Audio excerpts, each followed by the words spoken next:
Hi hello नमस्कार, मी संध्या. माझ्या अजून एका नवीन व्लॉगमध्ये माझ्या सर्व गोडताईंचं मैत्रिणींचं अगदी मनापासून स्वागत आहे. सर्वप्रथम माझ्या सर्व गोडताईंना मैत्रिणींना शुभ सकाळ. तर बघा मैत्रिणींनो, आता इथं वाजलेले आहे 5:30 पावणे 6 झालेले आहेत. आणि बऱ्याच वेळेस असं होतं बघा की विचार केला एक की होतं एक, आणि खरंच माझ्यासोबत तर तसंच होतं. मी एक दिवस अगोदर किंवा त्याच दिवशी असं विचार करते की उद्या हे कामं करेल, परवा ते कामं करेल, किंवा आज हे काम करेलच बुवा दुपारी, परंतु असं होतच नाही. आणि आता सध्या काय होतं आहे, उन्हाळ्याचे दिवस आहे तर आळस खूपच येणार आहे. दुपारी 10-11 वाजेपर्यंत जर काम आवरलं, नवीन काहीतरी कामं जर करायचे म्हटले तर कंटाळा तर हा येतोच.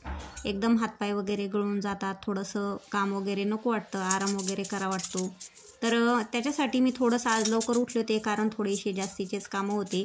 म्हणजे जास्तीचे म्हटल्यापेक्षा जे आपण शिल्लकचे जे कामं करतो बुवा, की आज आपल्याला हे करायचं ते करायचं, म्हणून मला थोडंसं काम होतं. तर म्हणून मी इथं लवकर उठलेली होते. कारण काय होतं, थोडंसं एखाद्या दिवशी लवकर जर उठलं ना तर खूप असं फ्रेश मूडमध्ये खूप काम वगैरे आवरलं जातं. आणि जर म्हणजे खूप वेळेस असं होतं की उशिरा जर उठलं तर मग खूप असे कामं आपले लांबत जातात. म्हणजे कामं जे असतात ना तर ते आपलं नियोजनच नसतं मग त्या कामांचं. स्वयंपाक करावे की भांडे घासावे की कपडे धुवावे, म्हणजे असं काहीच कळत नाही नेमकं काय करावं. आता मी इथं थोडंसं लवकर उठले होते ना, त्याच्यामुळं माझे व्यवस्थित कामं चालली. तर तुम्ही बघू शकता, म्हणजे एवढा पूर्ण अंधार आहे आणि अजून कोणीच उठलेलं नव्हतं. तर मी सर्वप्रथम घरं झाडून आणले, त्याच्यानंतर वटा वाल कंपाऊंड अंगण झाडून घेतलं आणि त्याच्यानंतर सडा टाकला. सडा टाकल्याच्यानंतर मी इथं आता मोबाईलचा जो टॉर्च आहे ना तो टॉर्च लावला आणि नंतर रांगोळी काढणार आहे. तर त्याच टॉर्चने तुम्हाला म्हटलं चला तुमच्यासोबत ही थोडीशी ही फुलं शेअर करू. तर ही जी रुई आहे आमच्या घरासमोर, तर पांढरी रुई आहे. तर बऱ्याच जणांनी सांगितलं की दरवाजासमोर पांढरी रुई असणं खूप चांगलं आहे, लक्ष्मीचं प्रतीक आहे. आणि बरेच असं 1-2 ठिकाणी ऐकायला आलं की घरासमोर पांढरी रुई ठेवू नये. परंतु आता आम्हाला हेच समजेना की नेमकं ऐकावं तर कुणाचं. म्हणून काय केलं होतं, एक वेळेस नाही ठेवू म्हणून आम्ही एक वेळेस काय केलं होतं की तिला तोडून टाकलं होतं. म्हणजे दुसऱ्या काकांच्या हाताने ती तोडून घेतली होती आणि त्याच्यानंतर त्याच्यावर पेपर जे आहे कॅरीबॅगी वगैरे टाकून ते खोड जे आहे ते जाळून टाकलं होतं. परंतु ती डबल आली. तर आता एवढी मोठी झाली ना तर छान फुलं वगैरे येतात आणि ते फूल गणपतीला वाहणं पण चांगलं असतं.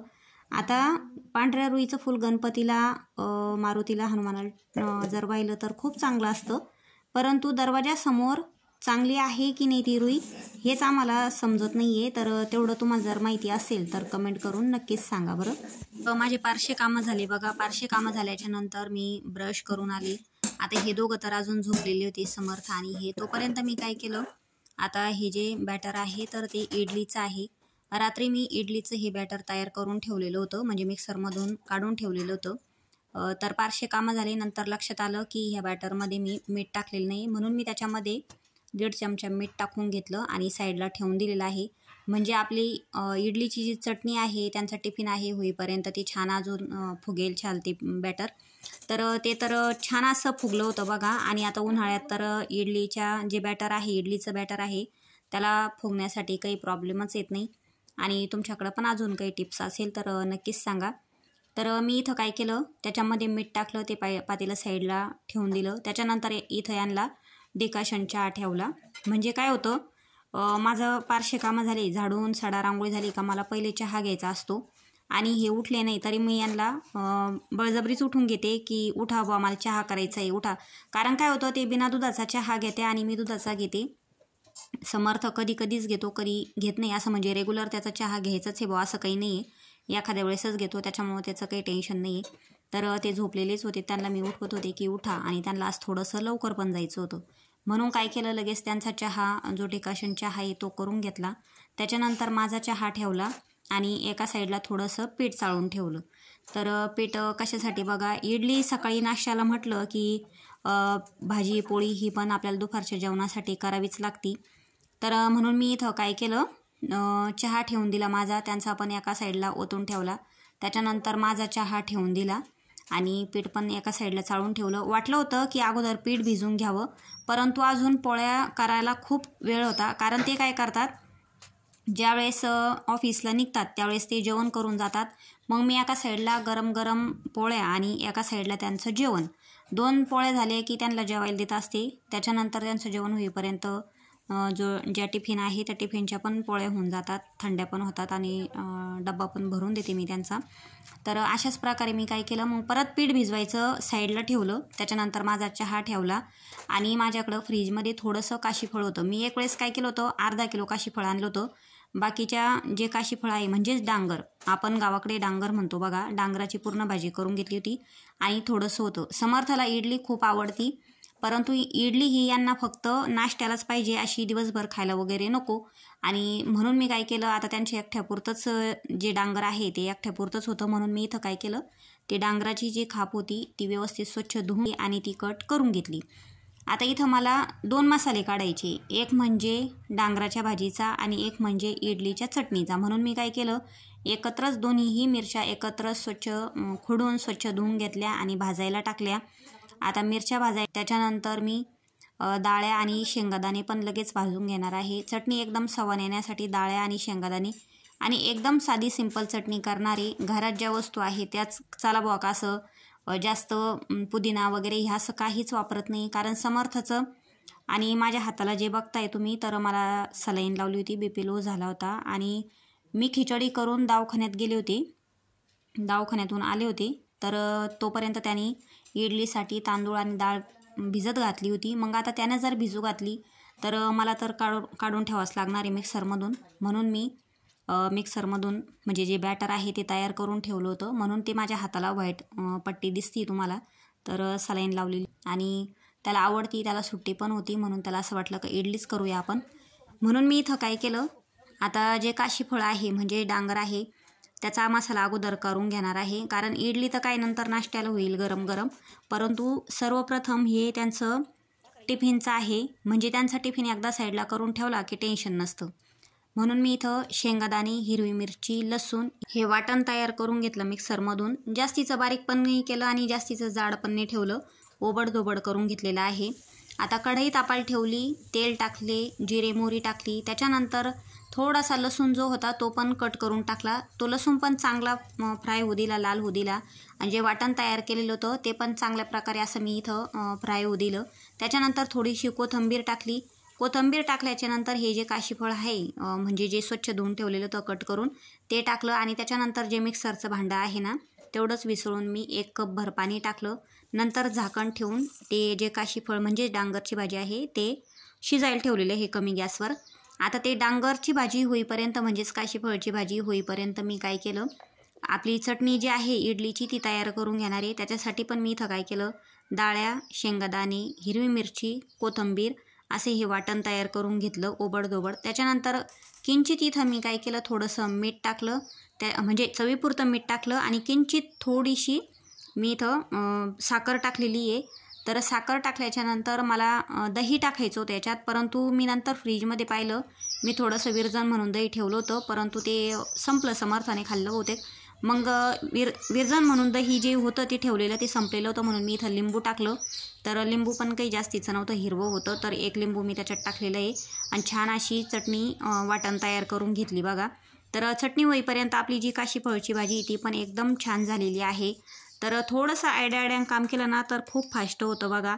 म्हणजे फक्त ते नियोजन पाहिजे की आपल्याला आता हे झाल्याच्या नंतर काय करायचं, ते झाल्याच्या नंतर काय करायचं. छान अशी मी इथं इडलीची चटणी तयार करून घेतलेली आहे. पाहिजे तशी तुम्हाला घट्ट पातळ, तर हे पण आणि समर्थ पण म्हणे जास्त घट्ट नको ठेवू, थोडीशी पातळच कर. तर मी चटणी करून घेतली. त्याच्यानंतर चम्मचमध्ये छान असं तेल कडाकीचं तापलेले तापवलं. त्याच्यानंतर मोहरी टाकली आणि कढीपत्ता जर असताना तर अजूनच भारी चटणी झाली असती, परंतु कढीपत्ता नव्हता म्हणून मी तो स्किप केलेला आहे. नव्हताच तर काय टाकणार आहे आणि वेळेवर ठरलेलं आहे ना, मला बरंच नव्हतं. तर छान अशी चटणी पण तयार झाली. मीठ, साखर वगैरे छान अशी चटणी तयार करून साईडला ठेवली. त्याच्यानंतर मी इथं काय केलं, जे आपलं बॅटर आहे इडलीचं, तर इडली पात्राला जे प्लेट आहे आतमधल्या त्या स्वच्छ धुवून घेतल्या. कारण आपण पात्र तर पॅकिंगच ठेवतो पोटमाळावर, परंतु मी ते छान असं स्वच्छ धुवून घेतलं. पात्रामध्ये पाणी टाकलं आणि गॅस चालू केलेला आहे। आता भाजी झाली, इडलीची चटणी झाली, ते दोन्ही पण साईडला ठेवलेले आहे। त्याच्यानंतर आता इडलीचं इथं प्लेटामध्ये बॅटर टाकते आणि तोपर्यंत मी काय केलं, गॅसवर आहे ना पाणी उकळायला ठेवलेलं होतं। तर जे इडली प्लेटा ठेवायचे आहे ते पाणी एकदम छान प्रकारे असं उकळलेलं होतं आणि त्याच्यानंतर पॅक झाकण लावून घेतलं। आता एका साईडला इडलीची चटणी झाली, इडली लावून दिली, त्याच्यानंतर काशीफळची भाजी झाली आणि आता ह्या ज्या पोळ्या चालू आहे, म्हणजे आता इथं 8 वाजले होते। तर 8 वाजले म्हणून मी काय केलं, त्यांना आता जेवणाची वेळ होती। तर तसं म्हटलं तर आज जेवण वगैरे नव्हतं, नाश्ताच होता इडलीचा, म्हणून मी आता डब्याच्या पोळ्या करून घेणार आहे। तर काय झालं, घाई गडबडीत इथं माझ्याकडून तेल सांडून गेलेलं आहे बघा, तुम्ही बघू शकता। म्हणजे कधी कधी काय होतं, अति घाई संकटात नेई असं असतं बघा। आणि माझ्यासोबत तर कायम असं होतं, मी ज्यावेळेस स्पीडनं कामं करायला लागले किंवा डोक्यात काहीतरी दुसरेच विचार असले काम करीत असले तर मला असं काही ना काही माझ्याकडून नुकसान होतं। त्याच्यामुळे माझं काम जे आहे ते थोडंसं स्लोच आहे, थोडंसं हळूच काम आहे। आता भरपूर असे नातेवाईक आहे माझे जवळचे वगैरे, तर खूप म्हणतात की कामाला खूप धरून बसते किंवा खूप हळू काम करते, परंतु काय करणार, कारण तापडाईना वगैरे काम काही मला जमत नाही। जसं शक्य होईल तसं मी काम करतच असते आणि बघा असं नुकसान होऊन बसतं, तुम्ही तर बघितलेलंच आहे। म्हणजे पटपट करायला लागले तर तेलच सांडून गेलं। छान इथं मी त्यांच्या टिफिनच्या म्हणजेच त्यांच्या डब्याच्या ज्या पोळ्या आहे त्या पोळ्या करून घेतल्या। त्याच्यानंतर इडली झाली, त्याच्यानंतर त्यांना मी इथं नाश्ता दिला, दोघांना, समर्थला आणि त्यांना। तर नाश्ता दिल्याच्यानंतर मी आता इथं त्यांचा जो टिफिन आहे तो भरून घेणार आहे। पोळ्या पण छान करून अशा थंड्या झालेल्या आहे आणि आपण डब्बा भरतो ज्यावेळेस पोळ्या थंड्या होऊन गेल्या ना तर चांगल्या असतात डब्यात, म्हणजे अशा गजगज वगैरे होत नाही, मोकळ्या वगैरे राहतात। तर छान असा त्यांचा डब्बा भरून घेतला। त्याच्यानंतर एका साईडला आता एवढा जो पसारा आहे ना तेवढा पण आवरायचा आहे। त्याच्यानंतर काय केलं, म्हणजे ते दोघं गेल्याशिवाय तर काही कामच उरकत नाही। तर इथं माझे सगळे काम आवरले, ते पारशे कामं, चहा, इडली, चटणी आणि त्यांचा जो टिफिन आहे भाजी पोळी ते पण झालं होतं। तर 8:45 वाजले होते। तर 8:45 पर्यंत समर्थाचे पण खूप कामं झाले होते। सकाळी उठला, त्याचं आंघोळ वगैरे, ब्रश झाला, चहा घेतला, त्याच्यानंतर देवपूजा केली, थोडंसं त्याचं गणपती अर्थविशेष गणपती स्तोत्र वगैरे असतं ते घेतलं, त्याच्यानंतर नाश्ता झाला आणि त्याची चालू होती घाई की पप्पा आज मला कधी शाळेत सोडवता आणि कधी हॉल तिकीट मिळतं, कारण आता समर्थ 10वीला आहे आणि त्याचं हॉल तिकीट मिळणार होतं, म्हणून तो एकदम उत्सुक होता त्या हॉल तिकीटसाठी। जवळपास 15 दिवस झाले तेव्हापासून तो मला म्हणतोय की हॉल तिकीट आज मिळेल, उद्या मिळेल, परंतु तो बघतो तर हॉल तिकीट काही मिळेना नाही। मग आज पण मिळतं का नाही काय माहिती। तर चला मैत्रिणींनो, आता 9 वाजलेले आहे। जवळपास हे दोघं 8:45ला गेलेले आहे घरातून आणि 8:45 पर्यंत माझे खूप असे कामं झालेले, अजून भरपूर असे कामं बाकी आहे, परंतु समोरासमोर बोलली नव्हती म्हणून थोडंसं आले तुमच्यासमोर।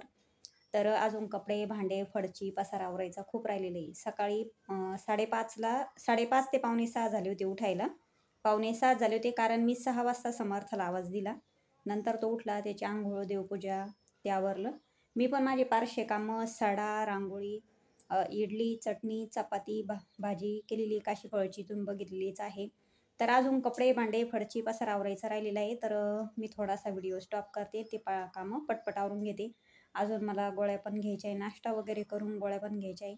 तर चला मैत्रिणींनो, बाय।